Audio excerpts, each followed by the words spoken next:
What's up, everybody? Welcome back to Falcon Blues TV. It's your boy Sachin here, back for an instant match reaction.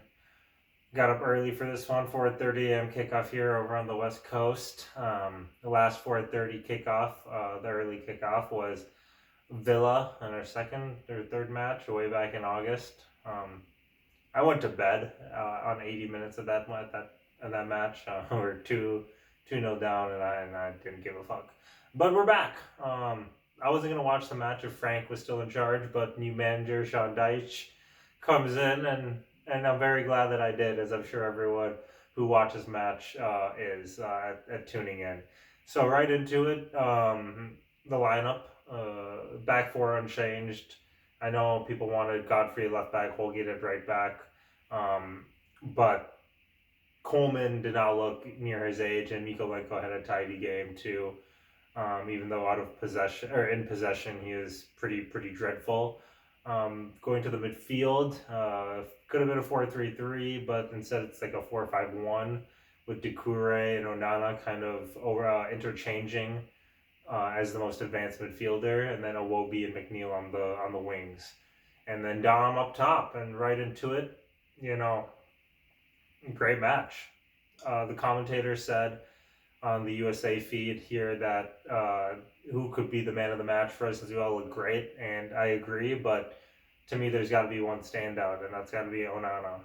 He's brilliant, and he's growing up before our eyes, and I hope we keep him. I think if we have a late push in the second half and we show improvement, I think he's way more likely to stay, since he didn't jump ship in the January window like someone who will not be named.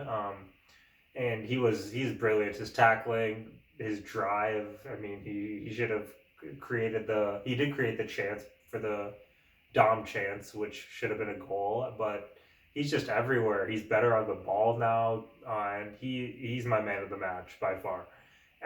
Honorable mention would have to go to Dom, and Coleman, McNeil. I would give those three as the runner-up, even though you can't have three runner-ups.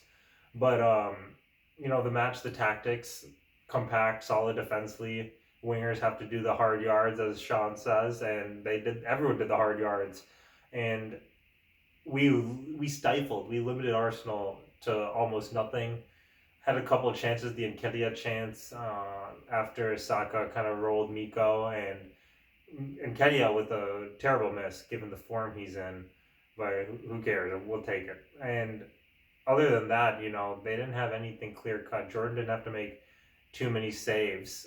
He had to make a couple, but you could see the frustration, and credit to our game plan and the execution, that they started taking long shots from, God knows where. Zinchenko had to go, Odegaard had to go, and they really weren't able to break us down. Yeah, I mean, they had, 70% possession, if not a little bit more.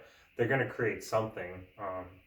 But given the amount of time they had on the ball, their chances were poor, and we by far and away had the better chances, and probably should have been 2-0 up at half with Doucouré doing Doucouré things. But credit to him too, he looked fantastic playing as I don't want to say a number 10, because it wasn't, a pseudo number 10. He really shows that's his best position. He showed it under Benitez, and today he was brilliant. And you just look at what a whole game plan can do for us. We kept it simple: defend first, counter, and take your set pieces. On set pieces, we look great. I mean, it's refreshing that we looked really good on the set pieces, both offensively and defensively, for a change, because usually it's the opposite. And then credit, good. McNeil. I don't think McNeil nor Iwobi had a bad ball in off a corner today, which my definition of that is not beating the first man, which we've seen that multiple times. So that leads me to believe that maybe Frank had wanted us to emphasize that near post, because today all of the corners were kind of loopers to the far post where they couldn't really deal with it. We had a lot of chances, though, anonymous, which they didn't show a replay, but the one where McNeil picked it up but he was offside near the end. There's just chaos in there, and that's good chaos. When the league leaders are scrambling on their goal mouth repeatedly, that's a good sign for us. So Paul Clement, I know, under Frank was supposed to be our set piece tactician and a wizard. Well, he was shite, as you can see, because today was miles clear of what we have seen all season in that department.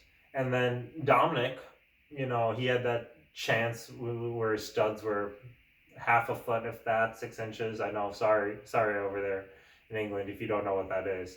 Um, but he's 6 inches away from the ball. And then he had that header at the end of the first half from Seamus's ball, which, tough chance.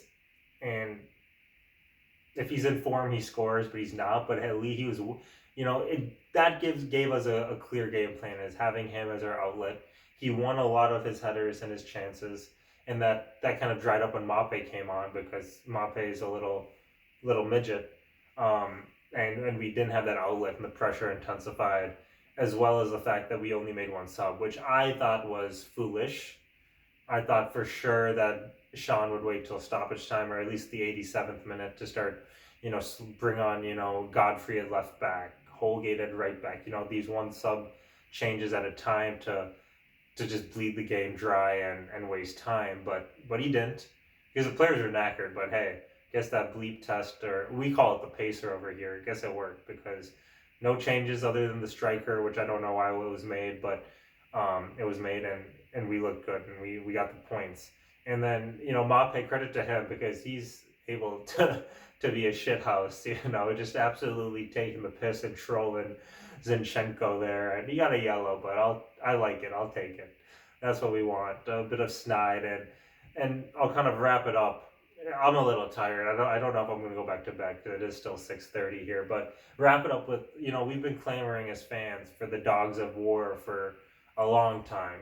We wanted it before Ancelotti, then after Ancelotti, because we've seen no fight in this team. But I think they're back today. I mean, from the first couple minutes, you saw Seamus with a couple good tackles. Miko flew in there and picked up a foul. And, they're setting the tone. And the hard yards, as Dyche likes to put it, starts with, your fitness, but it also goes to your physicality, your intensity, the tempo, and it was all spot on today. And, the league leaders coming here expected to roll over 2-3-0 defeat, but the players showed a lot of belief, and the new manager bounce is a thing. It's just not a thing for us. So to see us get those 3 points here, I 3 points are 3 points, and it's been since October 15th since we've had them. But to do it in the style that we did, I think bodes well. And we didn't play like a relegation team today. It's going to be different, obviously, when we play the teams around us that aren't going to come play like Arsenal with 70% possession. So now, Sean has to get us right tactically in the right game plan to play against those teams instead of just sitting back and, with nine or 10 behind the ball and be a little more forceful and aggressive. But he's tactically very astute, not naive at all. So, we saw what he did with Burnley with that likes of Ashley Barnes and stuff. So, we got full internationals here, and I'm excited now finally again to watch these matches instead of just going through the motions and getting annoyed, because I don't get angry anymore watching these guys. I just get annoyed and disappointed. But I can say that I'm feeling anything but that today, and I'm sure all you guys are. So great fucking result. We go again next week. Don't even know who we play, but I'll look after. Up the fucking Toffees, Colin Chong.